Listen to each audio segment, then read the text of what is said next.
Hi, everyone, and welcome to another episode of Golden's Guide. I'm Deborah Hawkins, your host, and we're here with Leonka Rena.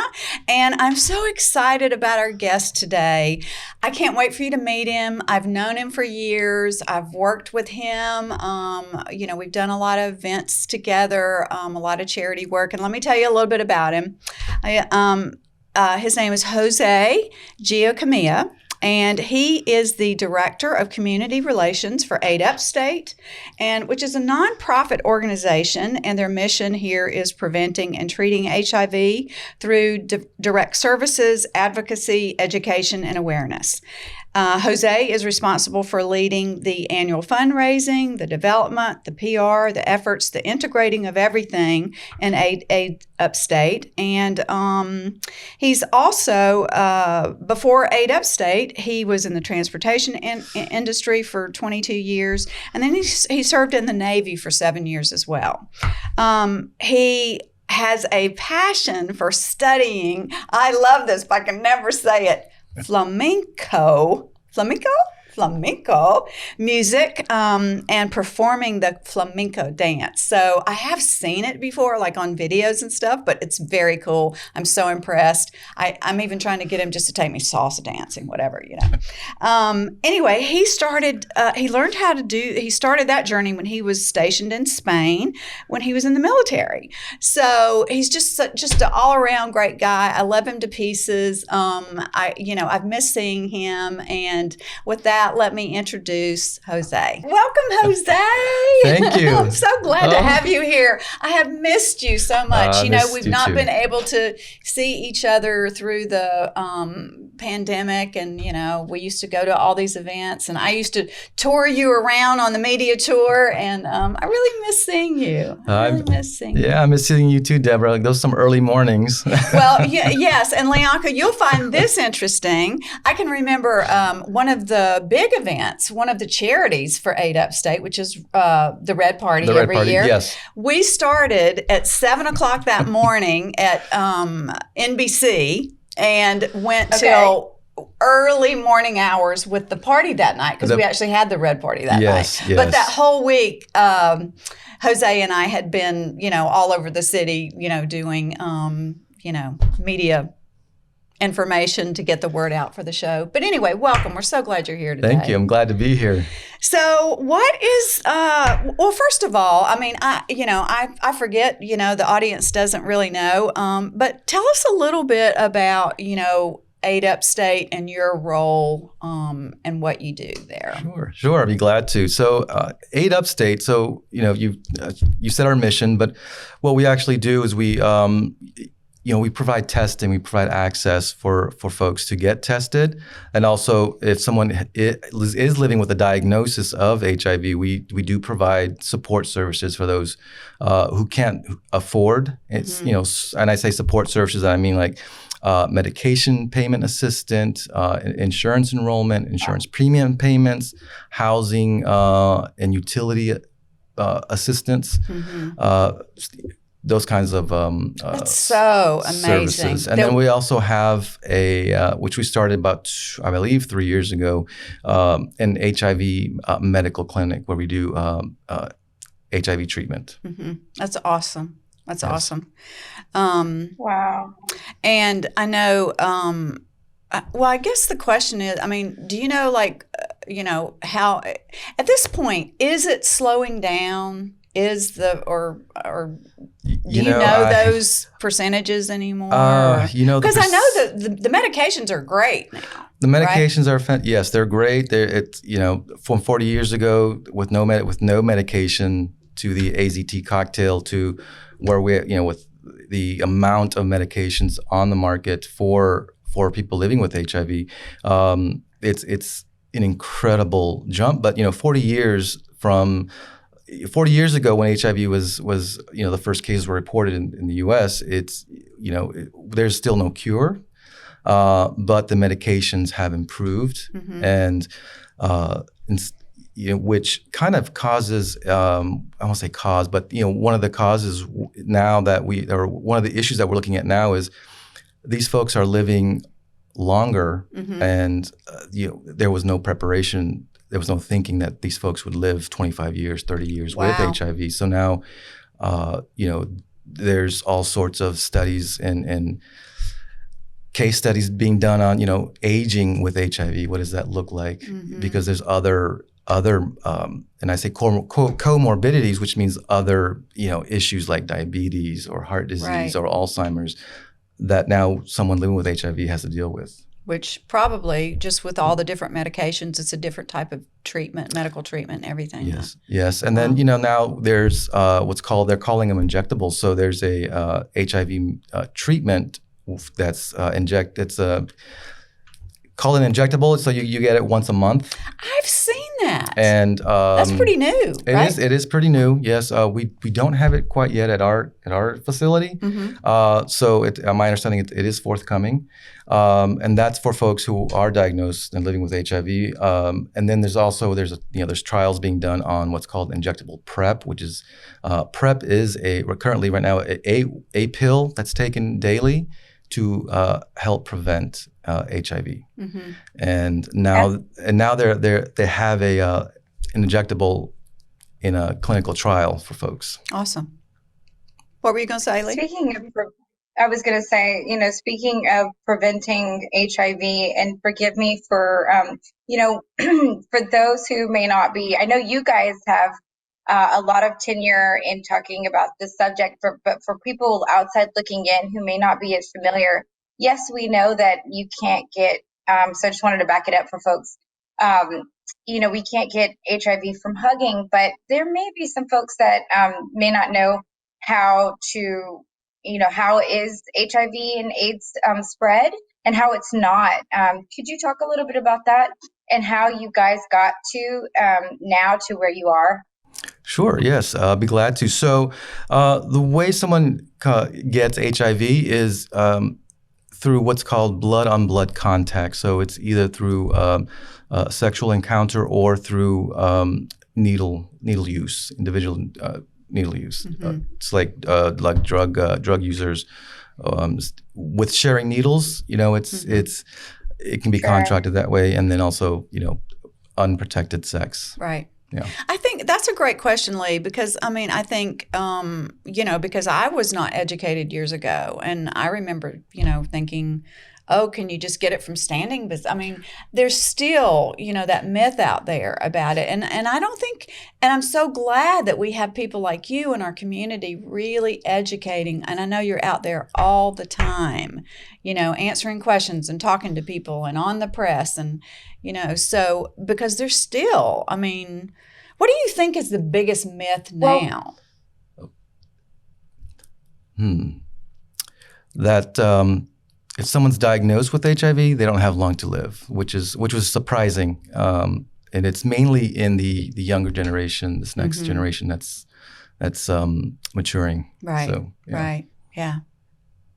I was going to say, to that point, thank you for doing all the education. But we saw with this pandemic how misconstrued, we just saw how a lot of information can come out. Good, bad, confusing, whatever. Just a lot of different information can come out.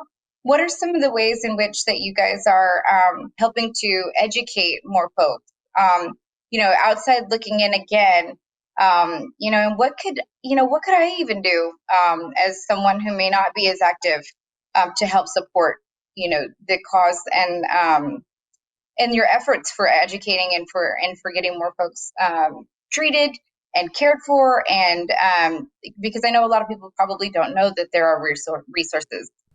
Great question. Yes, it's an excellent question. And I will say that, Aid Upstate's been around since 1987. So this is our 34th year. And when I came to work for Aid Upstate, I just naturally thought that, people knew about the organization, and come to find out, people still didn't know that we existed. So, and that was strategic in the beginning. There had to be anonymity because a lot of the folks who were diagnosed back in the early days were abandoned by their family, or there were death threats, and they basically had nowhere else to go. So the organization was founded to give these folks a place to go and at least be with other folks, with other people that care about them. As far as educating people, it's just reading and then talking. For me, I think it's more about having an open dialogue with people and not being afraid or ashamed about talking about HIV. It's been here for 40 years. I think it'll be here probably a little bit longer. I'm not sure how long, but just my guess. And just getting people aware that they should incorporate getting tested in their routine, their physical annual physical routine. So, and then those who are active, sexually active, should at least get tested just to see. We would hope that's a must. We would hope, people are really being, with this pandemic that we're hopefully at the end of, it showed us that our health is extremely important, and so your sexual health is your actual health. So because HIV, someone who is diagnosed with HIV is also at risk with being diagnosed with an STD, an STI, sexually transmitted infection. And if those are left untreated, they can affect your organs. They can affect eyesight. So it's not like, I have this and let's leave it at that. It'll clear up. Usually it doesn't, and it affects other organs in your body. Mm-hmm. I'm so glad that you said that. Sorry, about just having that open dialogue and having that open communication and saying, okay, yes, this is sex health is regular. It is health, and we always talk about not being on this show. We always have a lot of the fringe conversations, and we love to bring those to light. So thank you for sharing that and saying that, and hopefully our viewers and listeners can start to feel more comfortable with having those conversations. Yeah, I know. I love that statement. I don't know that I've even actually heard that before. It's basically self-care. You care for yourself, and you want to be your best. So that's part of your health, because it'll affect you overall. Right. Well, and I just might, speak just so the listeners and the viewers will understand. I mean, this is, close to home for me. I'm very, I've been involved and worked with Jose on many fundraisers and that kind of thing. And I actually, I lost people, years ago, and and now I'm so happy that there are medications that are keeping people alive and healthy. And just to reiterate, I mean, you can be completely healthy. And let's talk for a minute about, you can be non-detectable, meaning that if you take your medication regularly, you cannot pass it to someone else. Is that correct? That's correct. So there's a treatment called undetectable equals untransmittable. So that means that there's a very scientific explanation, but basically what it is, if your viral load falls below a certain level, then you cannot pass HIV on to another person. And that's got to be probably one of y'all's biggest celebrations of being able to get to that point. Yes, but the person has to take their medication as prescribed by their medical doctor, and that's how they lower their viral load. Yeah. Unfortunately, U equals U, or untransmittable equals undetectable equals untransmittable. We're trying to get the word out, but it's still something that it's hard to get the message across. Because all the data is there, the science that backs it up, but trying to get folks to actually believe in it and take the medication as prescribed by their medical doctors, sometimes a challenge. Because taking a pill every day, I guess some folks. I mean, I take vitamins, and I'm not comparing my vitamins to HIV medication, but sometimes I forget to take it. Right. Well, then I guess that could be very helpful, having the injectable for people that are, forgetful, or, we all forget to take our meds at times, Yes. for a lot, for a lot of reasons and a lot of different conditions. Right. So what are some of the big initiatives now that y'all are doing for education? And I know we were we were doing a lot, pre-COVID. Yes, yes. I know it's slowed down because of everything, but I mean, do y'all have bigger plans in 2022 or? Well, we do. Some of the initiatives that we're working on, and this is based on some grants that we were recently awarded. One we were awarded back in July from South Carolina, the State Department, the Health State Department, $1.1 million over, I believe it's a 4-year period. Wow. For ending the epidemics. So what that means is to help provide more services to people who are diagnosed with HIV and get them back into care for those who may have fallen out for whatever reason. Mm-hmm. And then recently, as I think it was last week, we were awarded a prevention grant from South Carolina DHEC. I believe it was about $1.1 million. Again, I think it's like a 5-year period to get more folks tested who fall into a higher risk category, Mm-hmm. mainly the what do you call them? The individual drug users Mm-hmm. and the African American population. Mm-hmm. Mm-hmm. Yeah. Wow. Can I just speak on that a little bit or ask a question around that? Because you said the African American population, I also remember I worked in radio and television, and we had a campaign here that was targeted to Latinos. Can you speak a little bit about the disproportionately the numbers around HIV and how certain segments, especially in minority segment, are disproportionately infected actually, or have been, or don't get care? I Yes. think that just trying to be a little more. We have a lot of Latinos that we've invited to start watching the show, and I just would love to open that dialogue a little bit too. Okay, yeah, because that's those two populations are the largest growing in our area, or actually I think it's mainly the South, the southern states. So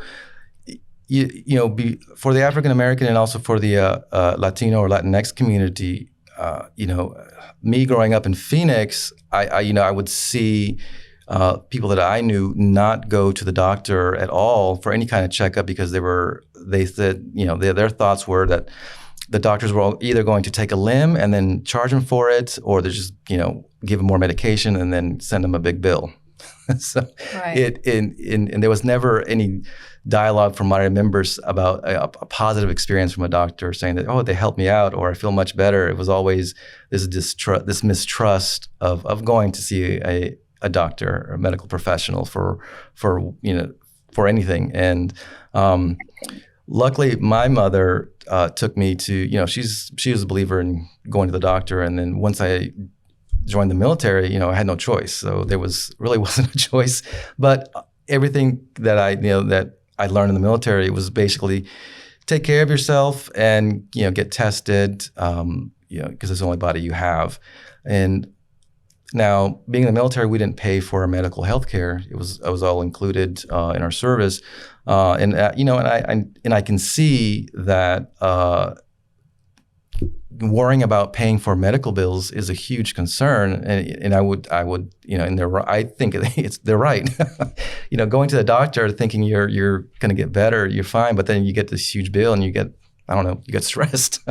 Hello. You're like, how am I I going to had pay a heart for this? thing this year, Right. Yes, I mean it's like.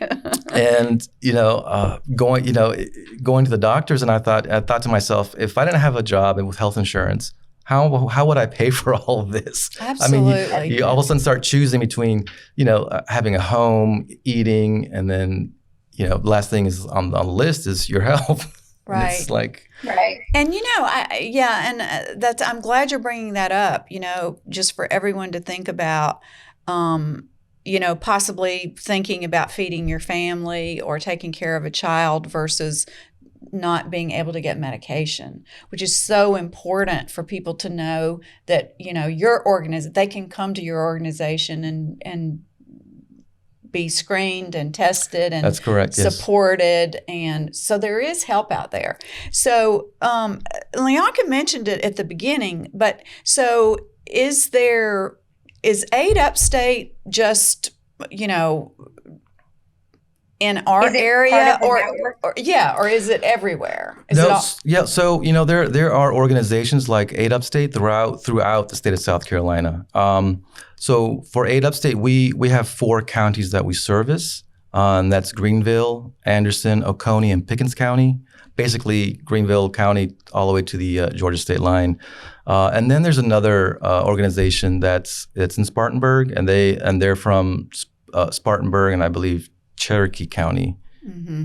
Not Cherokee. Is Cherokee over there? Spartanburg and Union County, I believe. Mm-hmm. And then, as you go to Columbia, there's other organizations. But someone can actually look at the state DHEC website and also to look for all those organizations. And then they can also go to aidupstate.org. There's a section in there to find testing, or if they do call our office, our folks will gladly give them a number where they need to go, the organization. That's great to know. We'll put that in the show notes, Lee, so absolutely. that if anybody has questions. Is there a Spanish-speaking facilities as well, or do you guys, some people are Spanish-speaking only, so just wanted to be able to provide that resource as well? Yes. So Aid Upstate has, what do you call them? Multilingual staff members who can speak Spanish and help. So we do have case managers, folks who do the prevention testing, and then we do have interpretation services available for anyone who comes to our offices and needs those. As far as other organizations, I'm not sure. I think I know some of them do have staff that speak Spanish, but I don't know how many. Mm-hmm.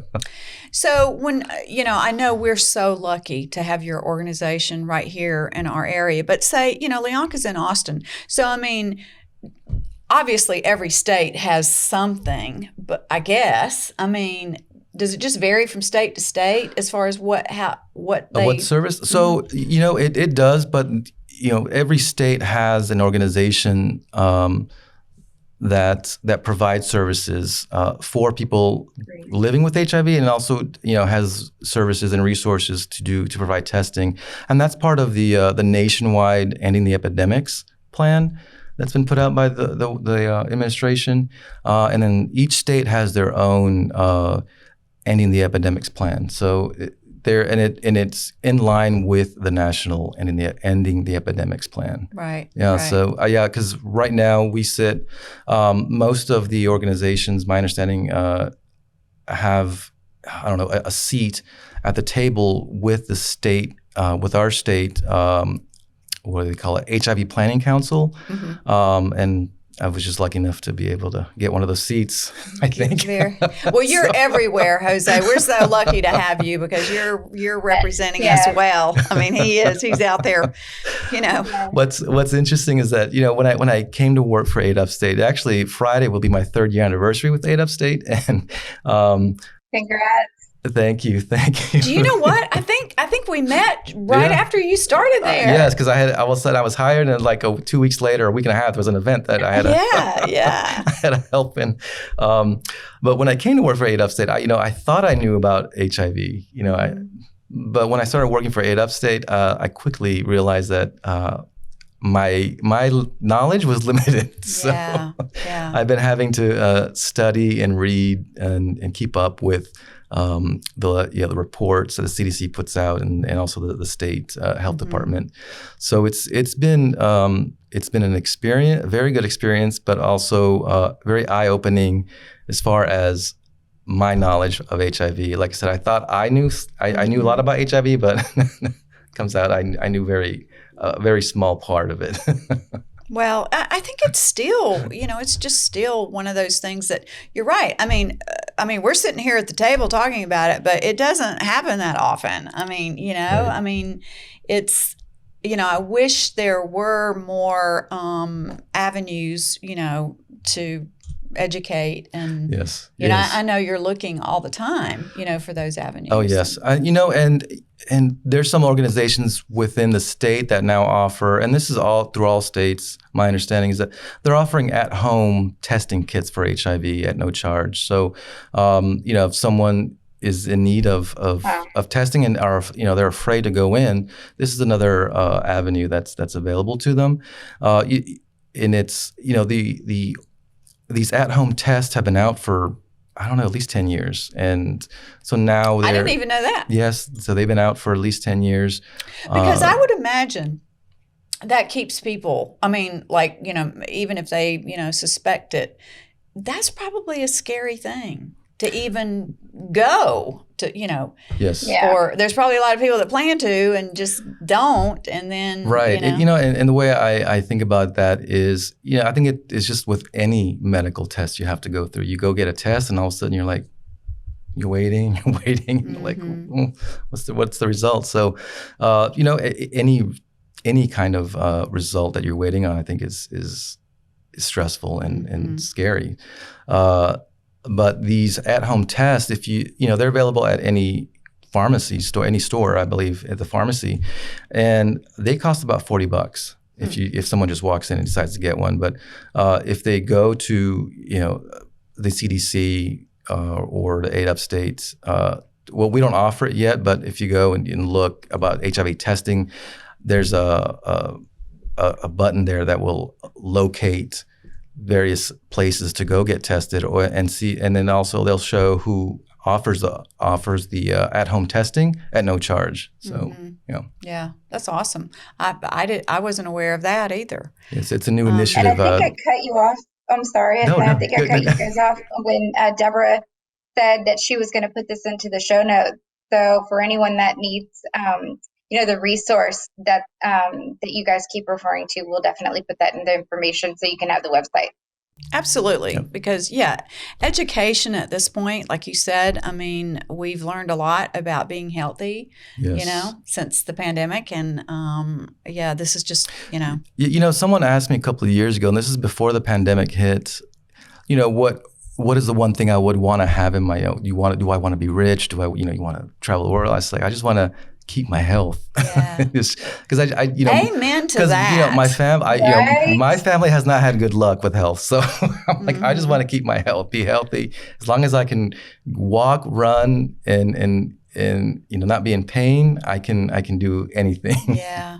I think we do take for granted, this year after having my heart awake, I call it heart awakening now, rather than the other.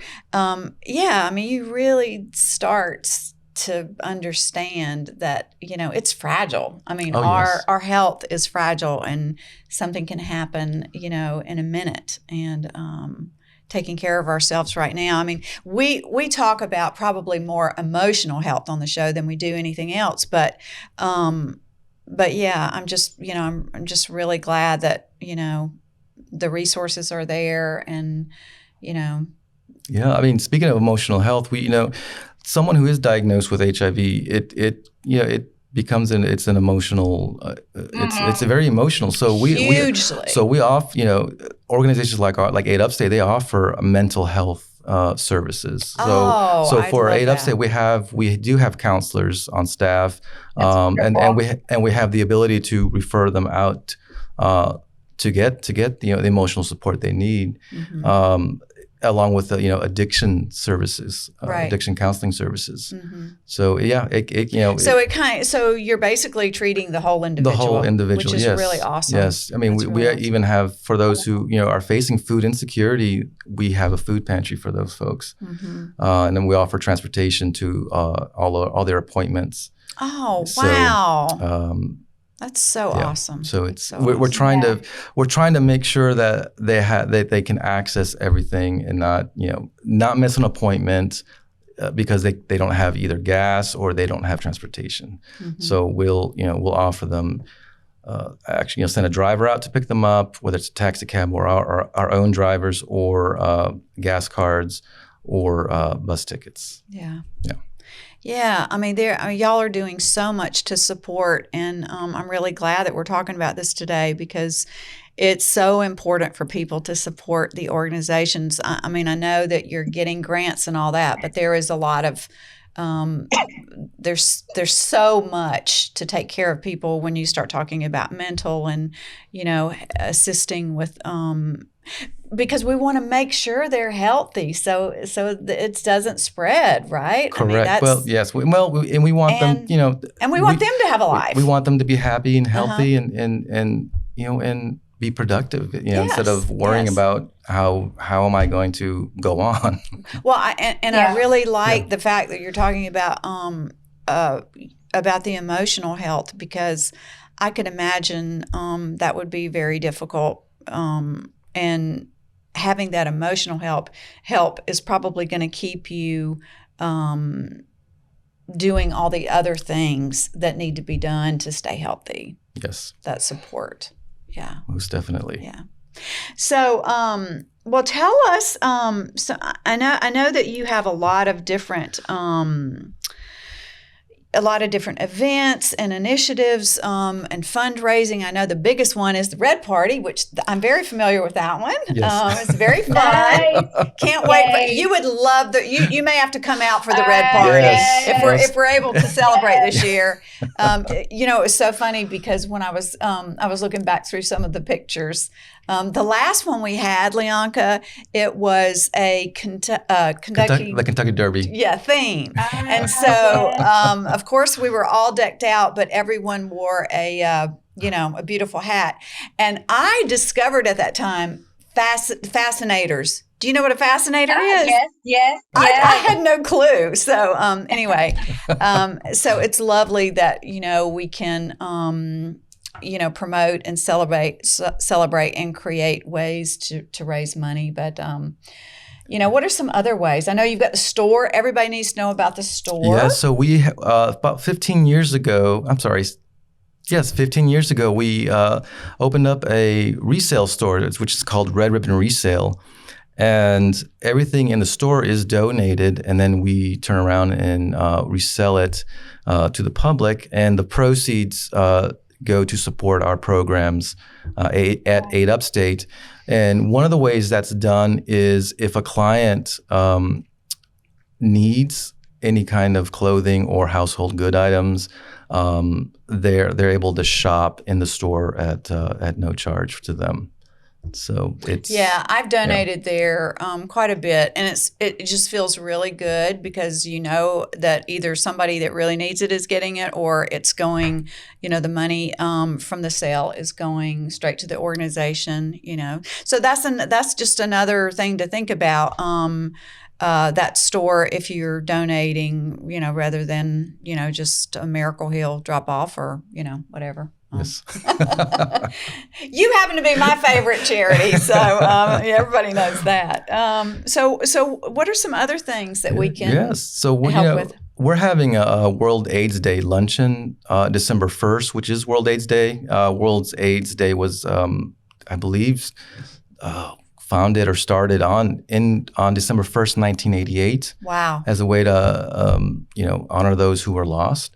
And this was done by I believe the World Health Organization. So that's coming up, and what we're doing is a luncheon to celebrate and remember those who were lost to HIV, but also to celebrate all the caregivers in the beginning, and all the doctors and the nurses who weren't afraid, all the people who were there for people who had nowhere else to go, had no one, and. We talk a lot about the people that were lost, but I rarely hear anything mentioned about the actual caregivers and those brave nurses and those doctors who weren't afraid to touch someone with HIV back in the 80s and 90s. Yeah, because there was so much fear yes. and and so much isolation, for those people, and so. Yeah. Do you already know where that's going to be, or is it a fundraiser type, or what's happening with that? It'll be it's going to be more of a luncheon and honoring, but there's the person we're honoring as well is one of our medical doctors, and he's been with Aid Upstate since the beginning. He was one of the founding members of Aid Upstate, and he's an ID doctor, and he is retiring for the second time. And I didn't realize how involved he was in with the AIDS epidemic in Greenville. I think I know him. Dr. Actually, Potts, Dr. yes, David Dr. Potts. Potts. Yes, Yes. A friend of mine who's a nurse practitioner. She worked. I guess this would have been in the early '90s.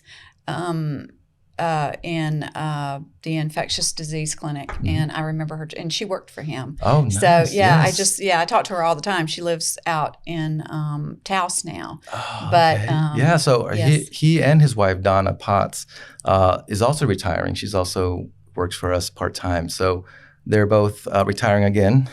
Again, Which is second time. That probably happened to you too, Jose.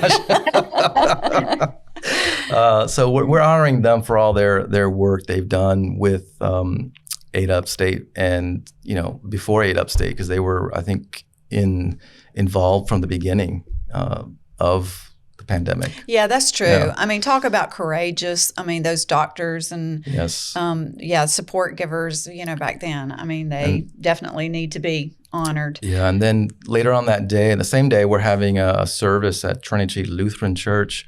For those who want to, remember, and again, honor the caregivers and the doctors and nurses. So yes. Yeah. I was looking at some of your notes. So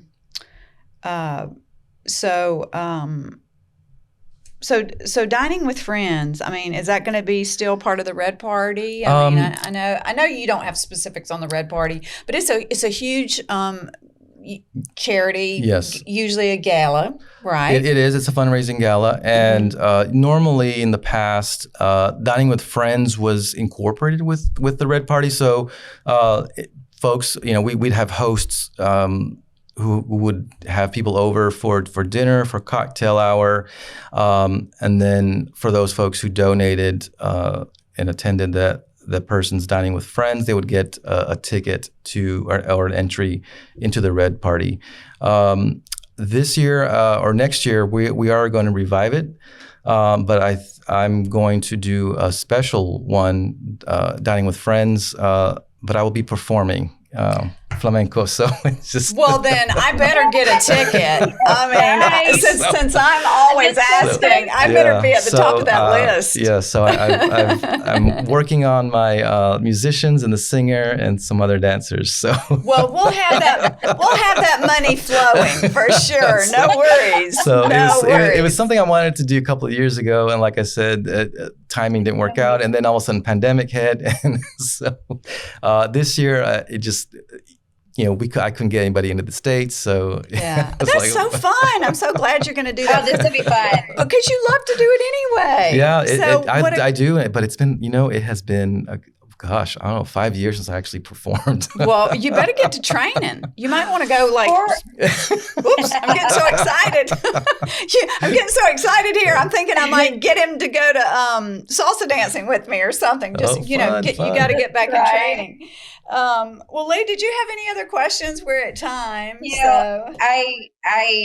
The show we've always said is, a bridge between, the things that the organizations that do good for others, and we love that you bring in your creativity to it. So it's a bridge between passions and personal passions and doing good for the most good for all. And I just want to say thank you for that. And I love that you're bringing it all together. Yeah, yes, me too. I'm excited. Sorry.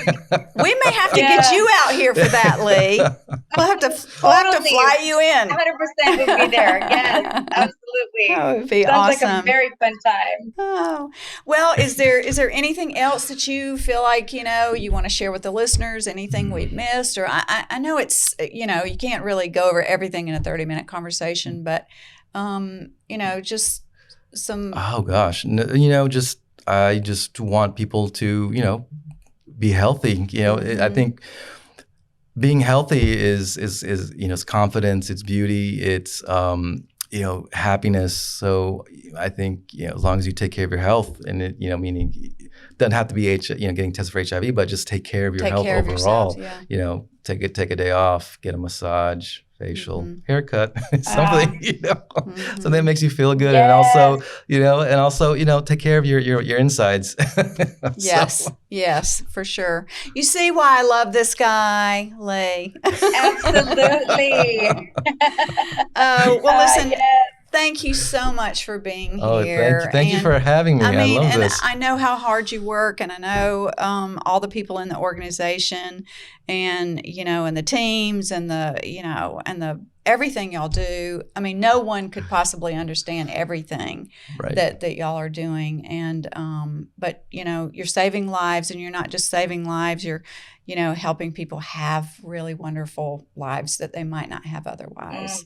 So thank you from the bottom of my heart for that, because it's very meaningful to me. You're welcome. So. And yes, I'll take that back and share it with the rest of the staff. Please do. They're the ones doing a lot of more work than I am. I'm just out there trying to get the word out.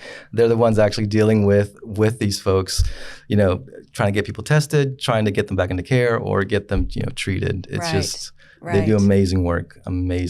Yeah. Wow. Hello, amazing work, people. That's right. And everyone, absolutely. And everyone that are supporting that mission. We love you guys too. So absolutely. I'm so glad that you brought them in. Yes.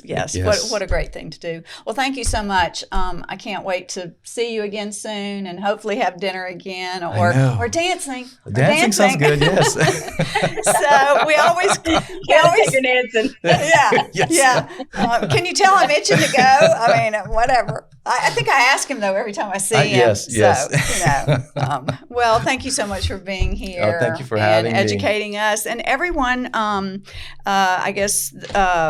aidupstate.com. Org. I'm sorry, aidupstate.org. So you can go there and get all the information. We'll be sure and put everything we can in the show notes. And, everybody, please, think about being more educated, getting educated, donating, helping, so that we can all be healthy. So with that, my tagline when we sign out, which is, we're all still here. Lee? And we just we know that your soul is golden. We just want to help you remember. Amen. Have a good one, guys. Thank you for joining us. Thank you, Jose. Thank you.